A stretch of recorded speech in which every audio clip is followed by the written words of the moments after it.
أن لا إله إلا الله وحده لا شريك له وأشهد أن سيدنا محمدا عبده ورسوله لا نبي بعده اللهم فصل وسلم وبارك على سيدنا محمد وعلى آله وأصحابه ومن تبعهم بإحسان إلى يوم الدين أما بعد فيا أيها الحاضرون اتقوا الله تعالى وطاعته فإن الجنة أعدت للمتقين فقد قال الله تعالى في كتابه الكريم وهو أصدق القائلين يا أيها الذين آمنوا اتقوا الله ولتنظر نفس ما قدمت لغد واتقوا الله إن الله خبير بما تعملون صدق الله العظيم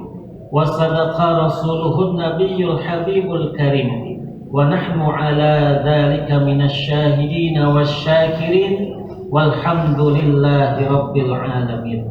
Sidang Jumat yang berbahagia, Al-Fakir berwasiat khususnya untuk diri pribadi dan umumnya untuk para jamaah sekalian.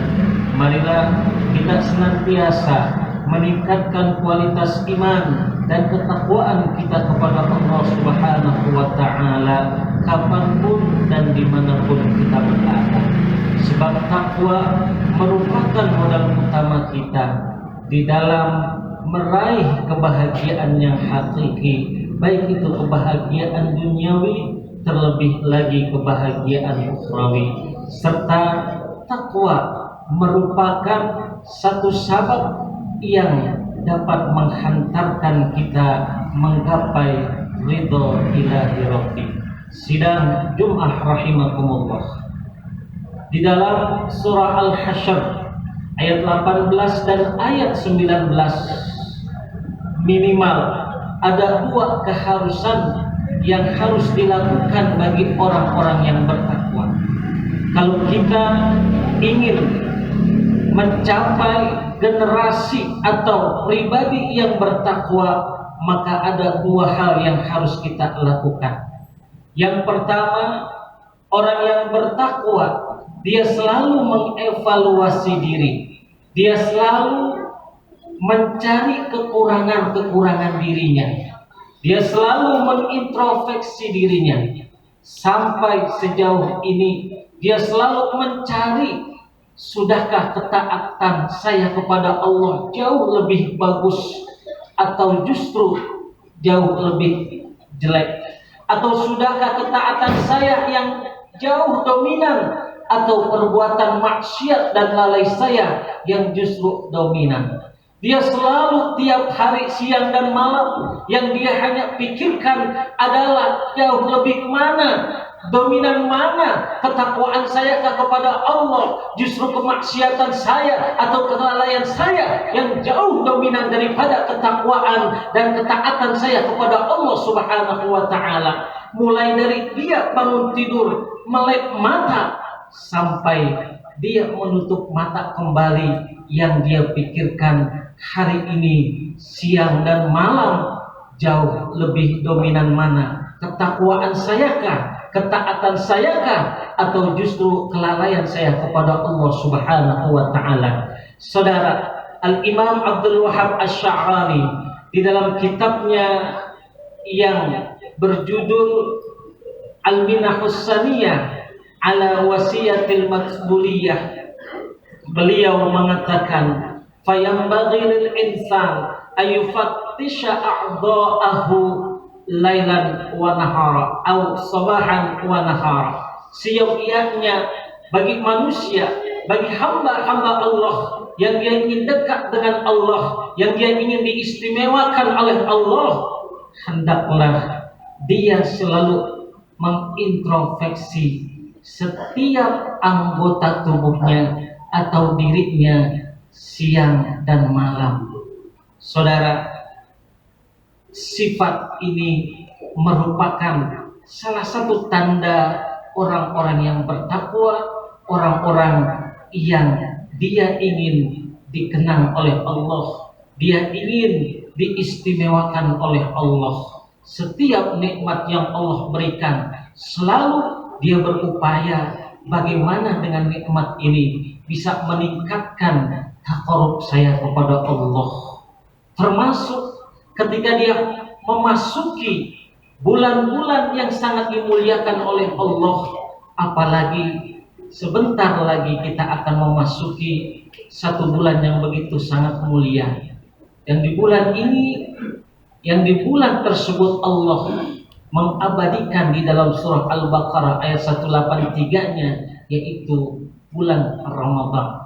Namun sebelum kita memasuki bulan Ramadan, Allah selalu mengiringi sebelum bulan Ramadan itu dengan 2 bulan, di mana Rasulullah SAW menurut riwayat Imam Ahmad dan Imam Al-Baihaqi, Rasulullah sepanjang hidupnya ketika beliau berada di bulan Rajab, Sya'ban dan Ramadan selalu berdoa, Allahumma barik lana fi Rajab wa Sya'ban wa ballighna Ramadan. Ya Allah, berkahkanlah kami pada bulan Rajab dan Sya'ban. Kalau di dalam bulan Sya'ban atau di dalam bulan Rajab dan bulan Sya'ban tidak ada sesuatu yang istimewa, tidak ada sesuatu yang begitu penting, maka tidak mungkin Nabi kita Muhammad SAW begitu beliau memasuki bulan Rajab, begitu beliau memasuki bulan Sya'ban, beliau selalu berdoa, Allahumma barik lana fi Rajab wa Sya'ban. Ya Allah, berkahkanlah kami pada bulan Rajab dan bulan Sya'ban. Berarti di bulan Sya'ban, di bulan Rajab adalah bulan yang begitu sangat mulia dan bulan yang sangat-sangat menentukan keberhasilan ibadah saum kita, ibadah sholat kita, ibadah-ibadah yang lain di bulan suci Ramadan. Itu bisa dilihat ibadah kita di bulan Rajab dan di bulan Sya'ban. Saudara, oleh karena itu Rasulullah SAW selalu mengajarkan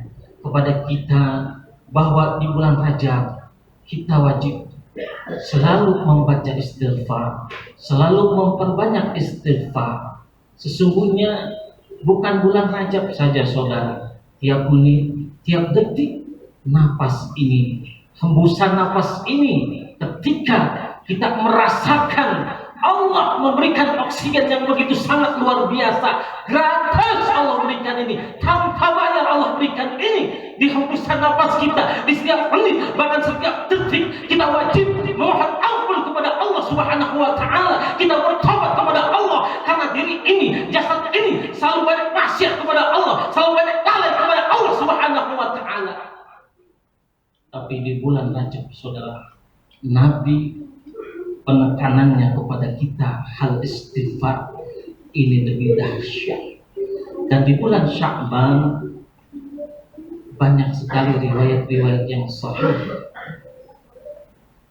yang bisa kita baca di kitab-kitab hadis. Saya ambil saja satu kitab yang kecil yang berjudul Mada fi Sya'ban, karya Profesor Dr. Sayyid Muhammad bin Alawi Al-Maliki, seorang pakar di bidang hadis yang berasal dari Makkah Al-Mukarramah.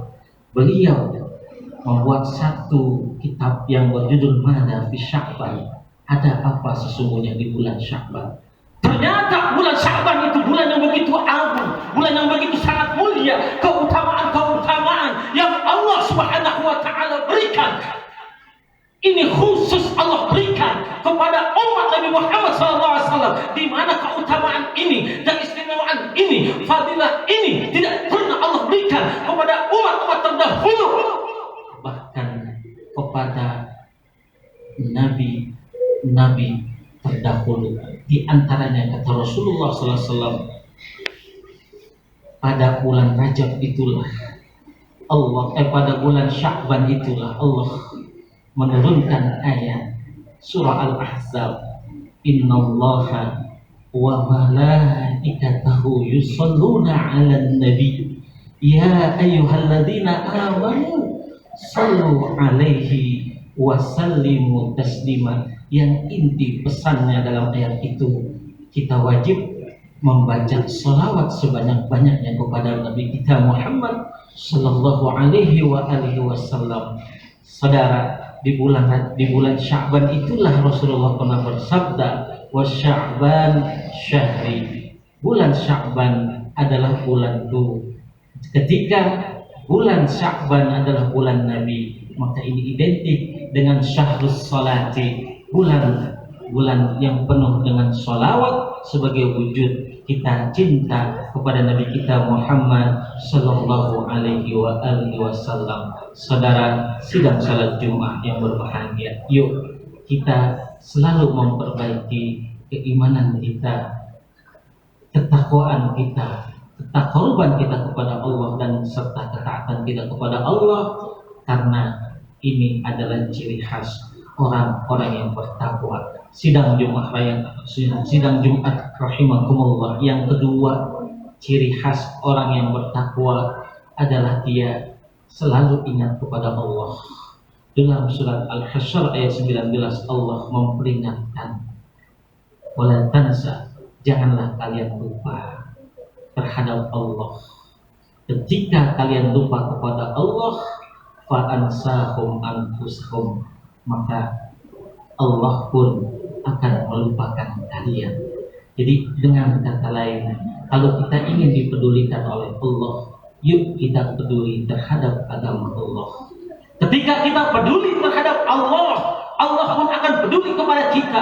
Ketika kita sayang kepada agama Allah, kepada syariatullah, kepada apa-apa yang dianjurkan oleh Allah dan Rasulnya, maka Allah subhanahu wa ta'ala akan peduli kepada kita, akan sayang kepada kita, akan membantu segala hajat kita, segala keperluan kita, apapun yang menjadi keinginan kita, hajat hidup kita, karena kita peduli kepada tempat-tempat yang sangat dimuliakan oleh Allah, maka Allah pun satu ketika akan peduli dan sayang kepada kita.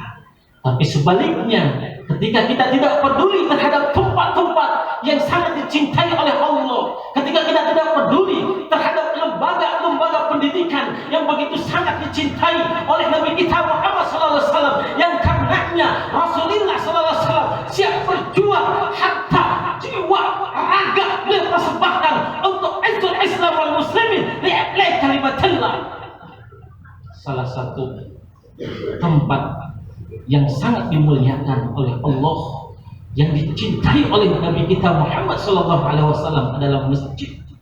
Saudara, sering saya katakan dan sering saya ingatkan satu sejarah di mana ketika Rasulullah SAW beliau sampai di kota Madinah, begitu beliau menginjakkan kakinya pertama kali di bumi Yathrib yang waktu itu namanya belum Madinah, apa yang beliau lakukan, saudara? Beliau membangun masjid yang sampai saat ini terkenal dengan Masjid Quba. Bahkan dalam satu hadis, kita sholat di Masjid Quba, Masya Allah, begitu sangat dicintai oleh Allah dan Rasulnya. Apa maksudnya Rasulullah ketika itu? Sebelum beliau membangun yang lain, sebelum beliau memerintahkan sholat, Rasulullah membangun masjid. Artinya perjuangan umat Islam ada di masjid. Jadi masjid bukan hanya sekedar tempat ibadah. Ya, walaupun dia tempat ibadah, tapi masjid juga tempat perjuangan umat Islam, tempat di mana Rasulullah SAW menggodok, mengeduket, mengkaderisasi generasi-generasi terbaik, generasi-generasi yang unggul, generasi-generasi yang sampai kapanpun tidak ada satu generasi yang begitu hebat, tidak ada satu generasi yang begitu sangat luar biasa kecuali generasi sahabat. Itu dibangun di Masjid Quba. Saudara, ini juga Rasulullah mengingatkan kepada kita bahwa tempat yang dicintai Allah dan Rasulnya adalah masjid. Oleh karena itu, saudara, saya mengajak kepada antum semua, kalau kita ngaku cinta kepada Allah, cinta kepada Rasulullah, dan kita ingin nanti di yaumil qiyamah dibela oleh Allah dan Rasulnya, Rasul begitu sangat sayang kepada kita, Rasul membela kita secara out-out, maka Yuk kita bela, kita perhatikan, dan kita peduli terhadap tempat yang dicintai oleh Rasulullah, yaitu masjid. Dan alhamdulillah Masjid Nurul Islam masih dalam tahap pembangunan. Saya mengajak, yuk saudara, kita sisihkan sebagian rezeki kita untuk pembangunan masjid ini. Kenapa? Karena keuntungannya demi Allah, bukan untuk DKM, demi Allah bukan untuk saya, demi Allah bukan untuk panitia, tapi untuk antum semuanya. Seberapapun rupiah yang antum keluarkan, maka demi Allah rupiah itu nanti akan menjadi saksi di hadapan Allah Subhanahu wa taala, sehingga rupiah itu akan bersaksi, ya Allah, jangan kau siksa si fulan. Kenapa? Karena si fulan dulu pernah menyumbang di Masjid Nurul Islam. Saudara, kalau bukan kita siapa lagi? Kalau bukan saat ini kapan lagi?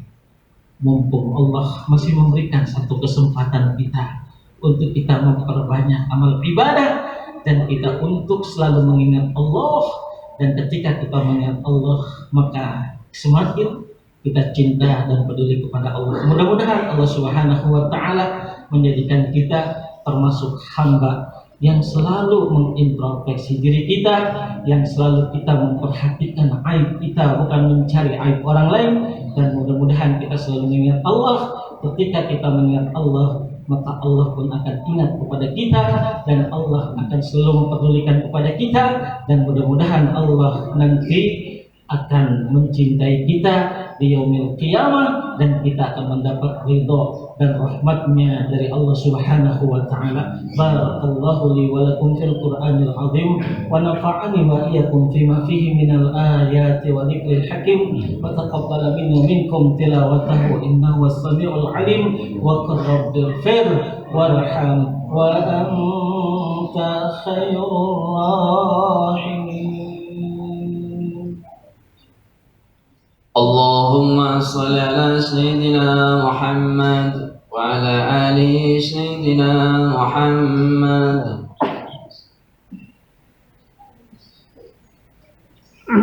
Alhamdulillahil ba'ithil